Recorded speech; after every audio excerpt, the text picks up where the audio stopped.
20 seconds to live.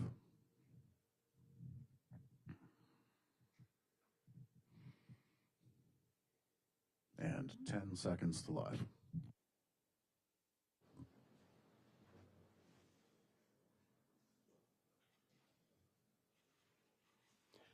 Oh, bonjour tout le monde. Good morning, everyone. My name is Paul Bodicher, and I'm pleased to welcome you all to the Bank of Canada and this morning's press conference about today's interest rate announcement. Comme d'habitude, le gouvernement Macklem va prononcer une déclaration préliminaire avant que nous tournions à vos questions. After his opening remarks, Governor Macklem and Senior Deputy Governor Carolyn Rogers will be happy to take your questions for about a half an hour or so. Alors, Monsieur le Gouverneur, à vous la parole. Thank you, Paul, and good morning. I'm very pleased to be here with the Senior Deputy Governor to discuss today's monetary policy decision. Today, Governing Council maintained the policy interest rate at 2.75%. Uncertainty remains high. The Canadian economy is softer, but not sharply weaker. And we've seen some firmness in recent inflation data. Against this backdrop, we decided to hold the policy rate unchanged as we continue to gain more information on U.S. trade policy and its impacts. Aujourd'hui, le Conseil de direction a maintenu le taux directeur à 2,75. Today, Governing Council maintained the policy interest rate at 2.75%. L'économie canadienne s'est Uncertainty affaiblie, remains high. mais The pas Canadian de façon economy is softer, marquée. but not sharply Et weaker. les récentes And we've données seen sur some l'inflation firmness in sont recent légèrement inflation plus data. forts que prévu. Against Dans this ce contexte, backdrop, on a décidé we de laisser le decided taux to hold the directeur policy rate inchangé, le temps unchanged d'amasser plus while we d'informations sur continue la to politique gain more commerciale information américaine on et U.S. ses trade effets. policy and its impacts. Le conflit commercial trade conflict déclenché par les initiated États-Unis by the reste United le States plus grand obstacle remains the pour biggest l'économie headwind canadienne. facing the Canadian The trade economy. conflict initiated by the United States remains the biggest headwind facing the Canadian economy. Since our April decision, the U.S. administration has continued to increase and roll back various tariffs. China and the United States have stepped back from extremely high tariffs, and bilateral trade negotiations have begun with a number of countries. The extreme financial turmoil we saw in April has moderated, and stock markets have recovered their losses. However, the outcomes of the trade negotiations are highly uncertain. Tariffs are well above their levels at the beginning of 2025, and new trade actions are still being threatened. The recent further increases in U.S. tariffs on steel and aluminum announced today underline the unpredictability of U.S. trade policy. In addition to the uncertainty about U.S. tariffs, there's also uncertainty about their impacts. At its April decision, Governing Council said it would pay close attention to four things: the extent to which higher tariffs reduce demand for Canadian exports, how much this spills over into business investment, employment, and consumer spending, how much and how quickly cost increases are passed on to consumer prices, and how inflation expectations evolve. Since then, there is partial information on some of these risks and uncertainties. Let me provide an update. So far, the U.S. economy has proven resilient. Imports were strong as businesses tried to get ahead of tariffs, and that pulled down first quarter U.S. GDP. But domestic demand remained relatively strong. Early indicators for the second quarter suggest a rebound in growth as imports fall back and domestic demand continues to expand. The flip side of the strength in U.S. imports was a surge in Canadian exports. This boosted first quarter GDP growth in Canada, which came in at 2.2%, slightly stronger than the bank had forecast. The composition of growth was largely as expected. Exports and inventories were strong, but final domestic demand was roughly flat. Strong spending on machinery and equipment held up growth in business investment by more than expected. Consumer spending slowed from a very strong fourth quarter pace, but continued to grow despite a sharp drop in consumer confidence. Housing activity contracted as resales fell significantly and government spending also declined. The labor market has weakened, with job losses concentrated in trade-intensive sectors. The unemployment rate the unemployment rate rose to 6.9% in April. So far, employment has held up across sectors that are less exposed to trade. But businesses are generally telling us they plan to scale back hiring. The pull forward in exports and inventory accumulation in the first quarter borrows economic strength from the future. So the second quarter is expected to be much weaker. Spending by Canadian families and businesses has shown some resilience in the face of U.S. tariffs and heightened uncertainty. But they are likely to remain cautious, suggesting domestic spending will remain subdued. It's still too early to see the direct effects of retaliatory tariffs in consumer price data. What we can see clearly is the impact of the elimination of the consumer carbon tax. This knocked 0.6 percentage points off inflation in April, largely due to lower gasoline prices, and pulled headline inflation down to 1.7%. This tax effect will remain in the year-over-year change in the CPI for the next 11 months before falling out next April. Inflation excluding taxes was 2.3% in April, slightly stronger than the bank had expected and up from 2.1% in March. The bank's preferred measures of core inflation, as well as other measures of underlying inflation, moved up in April. There is some unusual volatility in inflation, but these measures suggest underlying inflation could be firmer than we thought. Higher core inflation can be partly attributed to higher goods prices, including food, and may reflect the effects of trade disruption. Many businesses are telling us they are already facing higher costs related to finding alternative suppliers and developing new markets. The bank will be watching measures of underlying inflation closely to gauge how inflationary pressures are evolving. The bank is also watching inflation expectations closely. In April, we reported consumers and businesses expect prices to rise as a result of tariffs, while longer-term inflation expectations remained well anchored.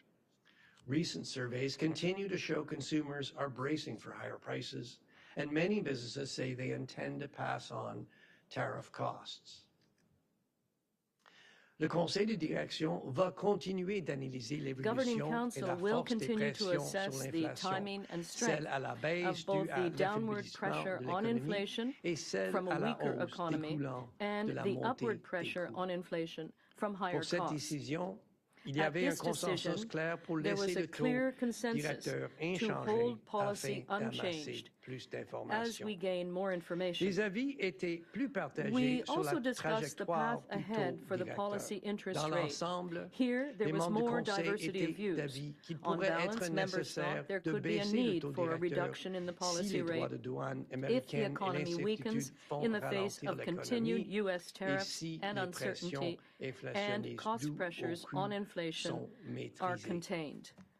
Vu l'incertitude hors du commun, le Conseil procède avec prudence en portant une attention particulière aux risques. Cela implique d'être moins tourné vers l'avenir que d'habitude. Notre priorité est de préserver la confiance des Canadiennes et Canadiens dans la stabilité des prix pendant cette période de bouleversement mondiaux. On va continuer de soutenir la croissance économique tout en s'assurant que l'inflation reste bien maîtrisée.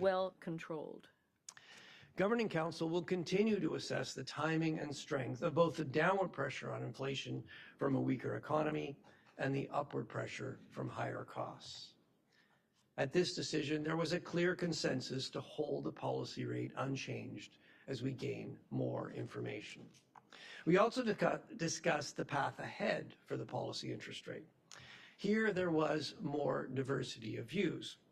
On balance, members thought there could be a need for a reduction in the policy rate if the economy weakens in the face of continued U.S. tariffs and uncertainty, and cost pressures on inflation are contained.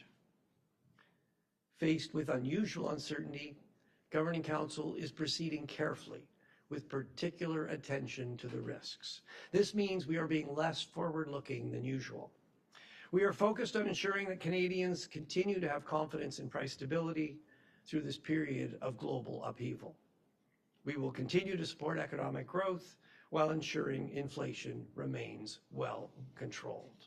And with that, the Senior Deputy Governor and I will be very pleased to take your questions. Okay, thank you, Governor. We will go to questions now, and we'll start with the reporters here in Ottawa at the bank, and after that, we'll go to those who have joined us remotely. As usual, I'm going to ask you to please limit yourself to one question so every media outlet does have a chance to ask a question, and if I forget to do so, please state your name and affiliation. Avant de poser votre question, veuillez vous Before you identifier ask your si je question, ne l'ai please pas fait, identify et comme yourself. toujours, libre à vous de poser And vos of questions course, dans la you are langue free officielle de to ask votre your choix. questions in So either of let's the official go to our languages. first question here in Ottawa, and I'm going to start with Paul Vieira from the Wall Street Journal, please. Governor, does inflation need to slow in both May and June before senior bank officials would consider a rate cut on July 30th? Well, as I think you're suggesting, we will get two more CPI reports before our next decision in July. And yes, we will be looking at those carefully. I guess what I would stress is we did see, well, CPI X tax moved up in April. And I think more significantly, if you look at our preferred measures of core, and in fact, if you look at a range of alternative measures of core, if you look at the distribution of price changes, the percentage above 3%, what you can see is they all moved up in April. That has got our attention. I will say, though, that there is some underlying volatility in inflation. Some of the components, particularly travel, tours, for example, have been very volatile. So you don't want to kind of over-rotate on 1 month's CPI data. But the fact that quite a number of measures of core or alternative measures of core all moved up does make you think that underlying inflation could be a little bit firmer than we thought. So that is something we will be watching. And what we've indicated is that, look, we're looking at both those downward pressure on inflation coming from the weaker economy and the upward pressure on inflation coming from costs. And yeah, we'll have to factor all that in July. Okay, Kevin Carmichael from The Logic, please.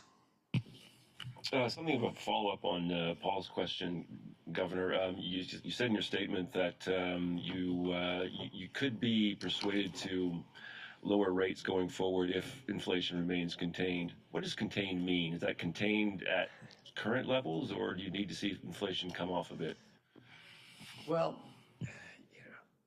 I know you'd like us to give you like one number. Here it is. That's a line in the sand. It just doesn't work like that. I mean, there is a lot of uncertainty. We're being less forward-looking. We still need to be forward-looking. So yeah, we're going to look. We're going to look and see. I think the big message here is, look, the Canadian economy is showing some resilience to tariffs. Yes, consumption was softer in the first quarter. You can see the impact of tariffs on consumption. But despite a really big drop in consumer confidence, consumer spending did continue to grow in the first quarter. Business investment was actually a bit stronger than we expected in the first quarter. So you can definitely see the impact of tariffs, but there is some resilience. Having said that, look, the longer these tariffs go on, the longer this uncertainty goes on, the more it's going to weigh on the Canadian economy, the more that is going to put downward pressure on inflation, and we will be watching that very carefully. But we are also conscious that there are cost effects of tariffs. We're seeing that already. The trade disruption, what we're hearing from firms is that the trade disruption is already adding costs. They're looking for new suppliers. They're developing new markets. That's adding costs. And the retaliatory tariffs that put in place, that is not in the yet in the CPI data that we have. You will see that start to come in the months ahead. So we will be looking at both those things. And as I discussed in the opening statement, in our deliberations, we did talk about the future path, and the Governing Council thought that there could be a need for a further reduction in the interest rate if the tariffs continue, if that creates more weakness in the Canadian economy, and if the cost pressures coming through in inflation are contained. I wouldn't interpret that as forward guidance. That was part of our deliberations, nothing more, nothing less. The only forward guidance we can give you really is as I've already indicated, given the unusual level of uncertainty, we are proceeding carefully, and what that means is that we're being less forward-looking than usual. Okay, let's go to Eric Hertzberg from Bloomberg, please. Hey, good morning. Question on the loonie. Given the potential for more hedging from Canadian investors, the very low starting point of hedge ratios right now, would the bank be willing to look through any material rally in CAD within the context of its policy framework, or would you folks view that and weigh it as disinflationary?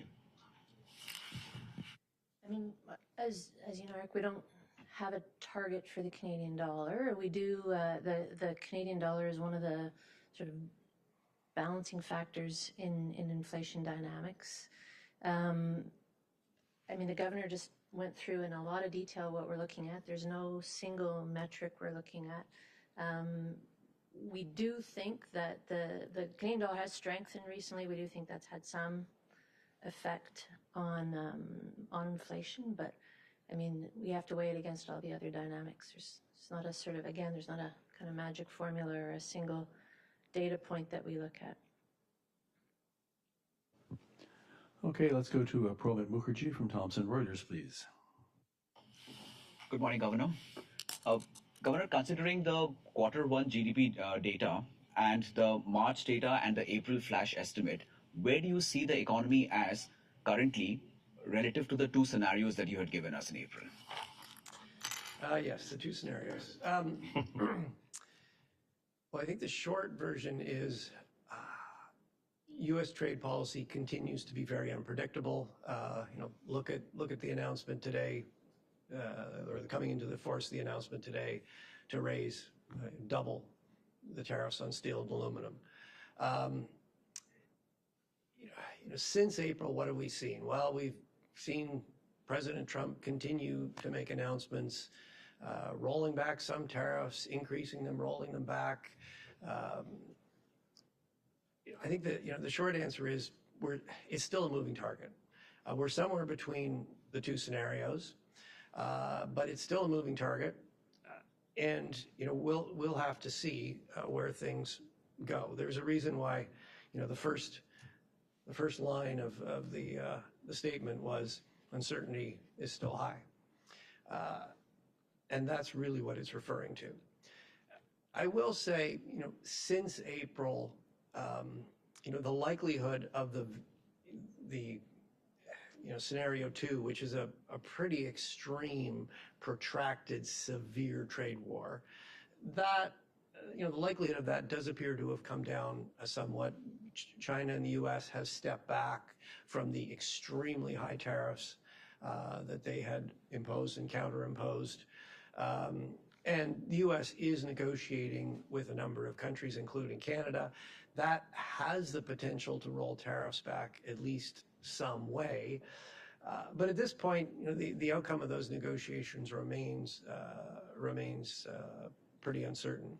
Looking ahead to April, as I said, coming out of the G7 meeting a couple of weeks ago, I hope the situation becomes clear and we can go back to a more usual forecast, or at least a central scenario with some risks. But that's really going to depend on how things play out. So we'll see. Okay, we'll go to the back of the room now, and Craig Lord from the Canadian Press, please. Thanks, Governors. How is the lack of a spring budget from the federal government affecting your decision-making and forecasting at the bank? Well, I mean, we're doing what we always do. When governments announce new spending plans, new fiscal plans, we take those on board. We build those into our outlook. So, whatever announcements come out of the government that are, they're concrete, clear plans with numbers on them, we will take those on board. With respect to the government's plan to have a budget in the fall, to be frank, the budget is not the biggest source of uncertainty facing the Canadian economy. It's U.S. tariffs. Okay, we'll come to this side of the room now, and I'll start with Jordan Gowling, please, from the Financial Post. Hi, Governor. How much of a role did trade disruption play in the rise of core inflation in April? Can you unpack what you're seeing in the data? Because in your earlier remarks, you said that it's kind of having some impact. To be really blunt, Jordan, it's a hard question to answer. And the reason it's hard is, so we're not seeing yet in the published CPI data the effects of retaliatory tariffs. It's still too soon to see those. So those are the ones that you can track more directly because you know what things have tariffs on them, and so you can track those prices in the CPI. And in addition to the published CPI, we also get disaggregated sort of micro CPI data. So we will be able to see, tariff versus non-tariff goods going forward, or how that is playing out. But it's too early to see that in the data yet. That will come in the coming months. However, that doesn't mean that the trade disruption isn't having any impact on prices, because certainly what we hear from businesses is they're looking for new suppliers to try to avoid tariffs. They're looking for new markets to sell their goods overseas, not in the United States, where they're subject to tariffs. Those things have costs. If the new supplier had been less expensive, they would have already been buying from the new supplier. The fact that they're going to a new one suggests it's more expensive. That has costs. But because that's spread out through many goods, it's hard to say that, it's hard to really pinpoint it at this point. The other thing that's going on, getting back to a previous question about the exchange rate depreciated. It was around 73, it went down as low as 68, it's now back 72, 73 cents. But some of that depreciation may also be coming through the goods prices we're seeing now, because it takes some time for that to get passed through. As Carolyn suggested, that's now going to, assuming the dollar stays 72, 73 cents, that'll start to work in the other direction. So, and then finally, look, 1 month CPI, there's always a bit of volatility month to month. Some of the components like travel tours have been quite volatile. As I said, we're going to get 2 more CPI reports between now and our July decision. We will be parsing this question very carefully.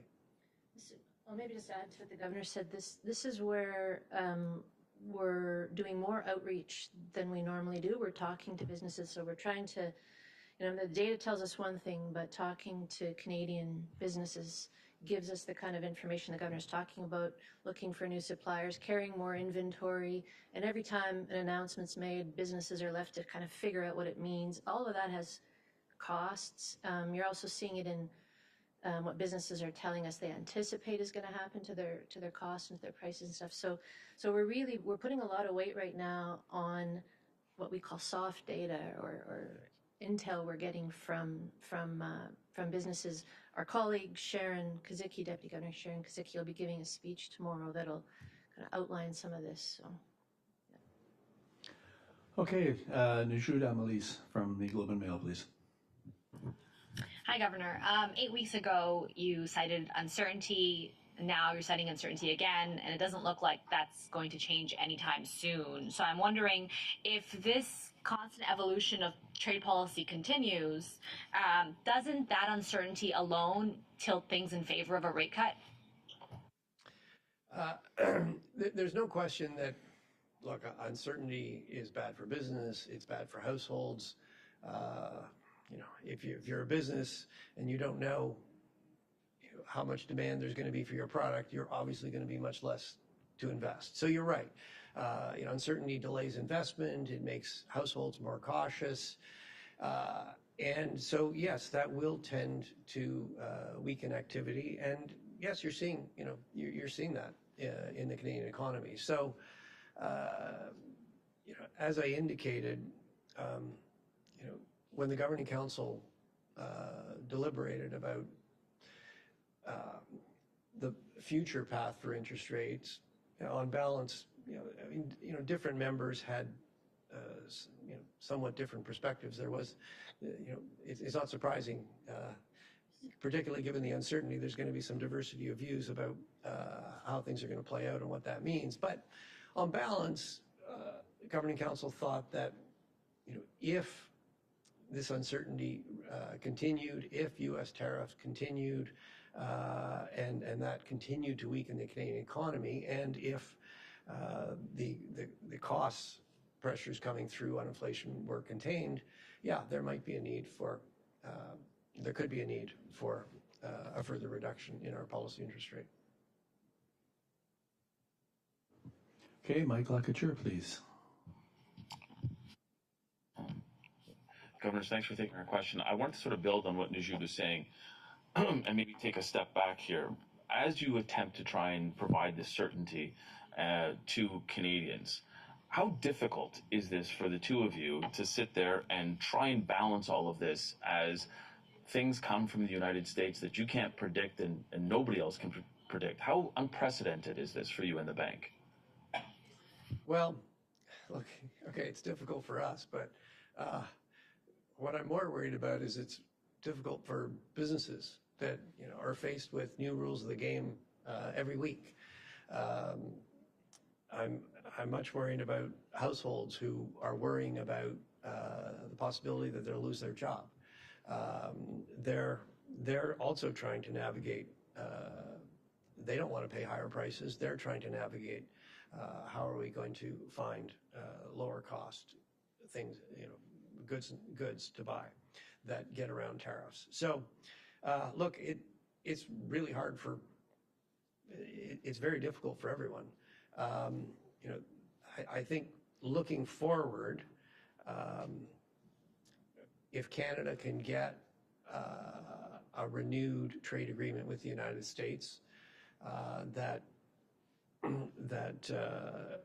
reduces uncertainty, the rules are clearer, and that has some durability, I think that will help everybody get on with decisions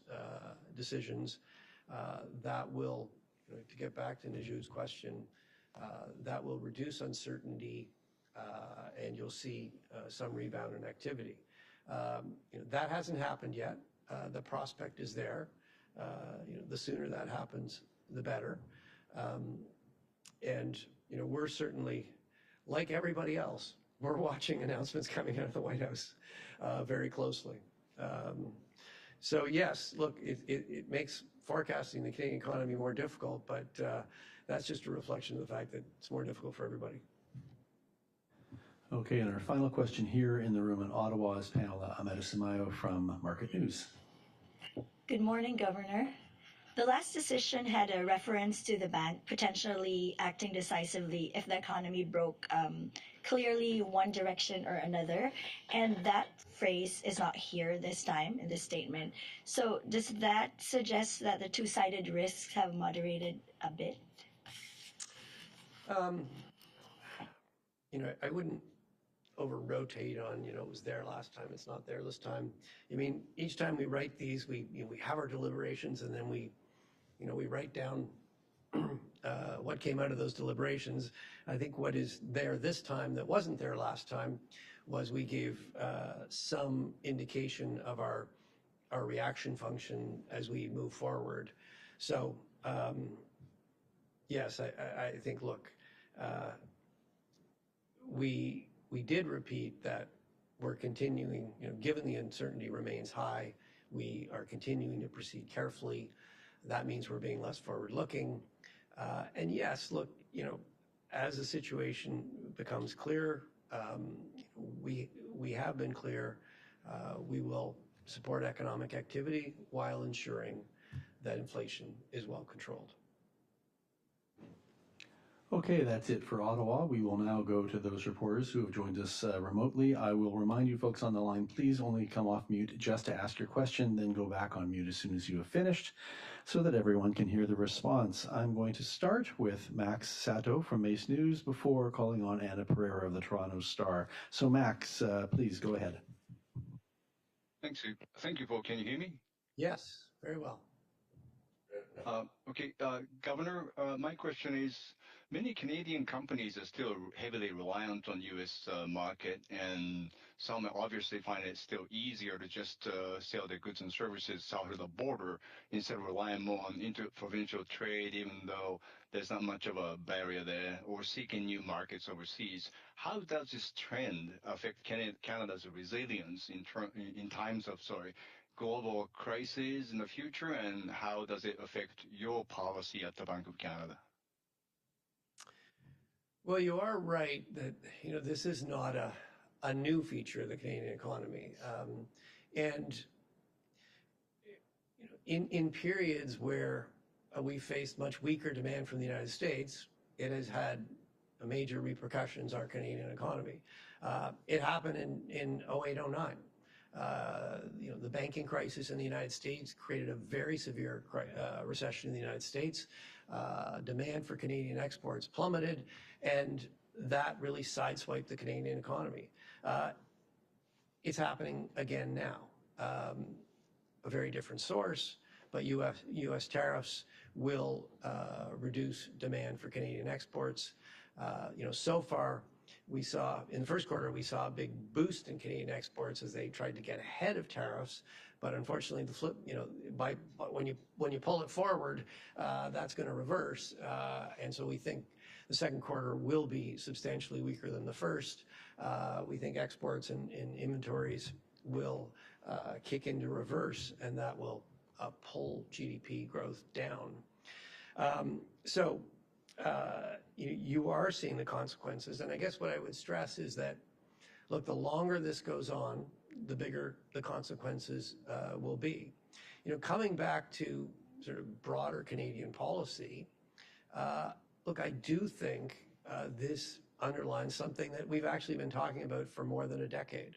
Canada's trade is very concentrated with the United States. Look, it's always going to be concentrated with the United States. Just look at a map. Canada and the United States, geography is determinant. But that doesn't mean we can't diversify our trade.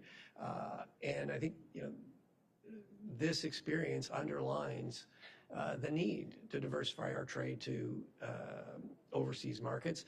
It also underlines the opportunity to do a better job of developing our internal Canadian market. If we can substantially, comprehensively reduce interprovincial trade barriers and at the same time improve east-west transportation, there is a potential to have more trade within the country and grow our internal market rather than relying as much on north-south trade. So, look, I think, unfortunately, this where we are now underlines again that there is a need for us to diversify our trade as well as develop our own internal market. Okay, next I am calling on Anna Pereira from the Toronto Star, and then I'll go to John McFarland from Yahoo Finance. Anna, please. Hello, good morning. Given the current U.S. administration, it sounds like we'll be living under uncertainty for a while. So what will it take for the Bank of Canada to provide an official forecast for the economy again? And given that we've already received, some insight into this, there are some patterns, some news, do you expect it to be ready to deliver one in July at the monetary policy report release? It is absolutely our hope that we can get back to delivering a forecast or at least a central scenario by July, Anna. A lot depends on the news we get. We just had a question about the sort of pace and volatility of trade policy announcements coming out of the U.S. So we're a little bit at the mercy of that, but certainly it is our intention to get back to a central scenario. We've talked about really two types of uncertainty we're dealing with. There is the policy level of uncertainty, just what announcements are made and how long they actually remain in place. They have to be there long enough that we can actually digest them and produce a scenario with them. But even once we have that level of certainty, there is the next layer, which is how do those policy announcements feed through the economy and affect things like growth and inflation and employment and all those things. So you sort of need to get to a certain level of resolution on the first layer of uncertainty to get to the next one. And that's really what a forecast does, is it gets to that second layer of variables. So it is our hope and our expectation that by July we'll be back there, but we'll need to wait and see. Okay, John McFarland from Yahoo Finance, before we wrap it up with Rob McClister. Go ahead, John. Hi, thanks for taking my question.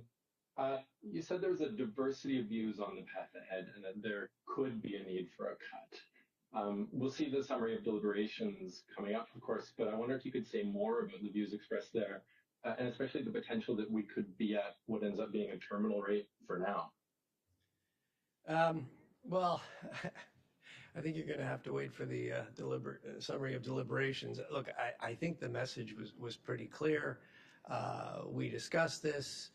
I think different members of council have some differences. There's some differences of view on what exactly the most likely outcomes, the most likely path for U.S. policy is.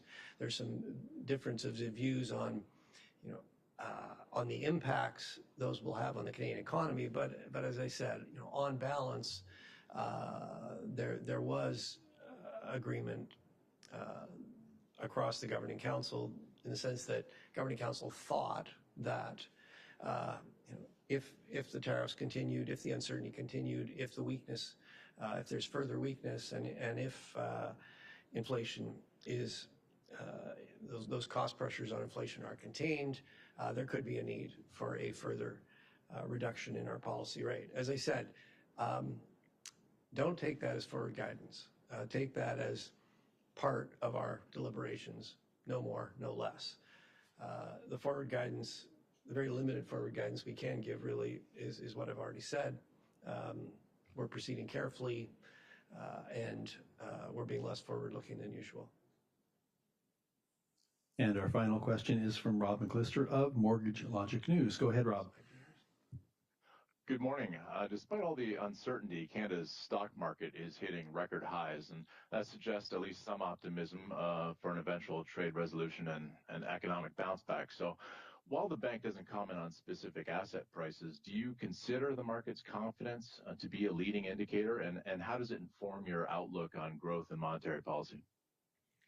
I mean, we've been saying for a while, Rob, that the markets appear to be optimistic, that prices are pretty high.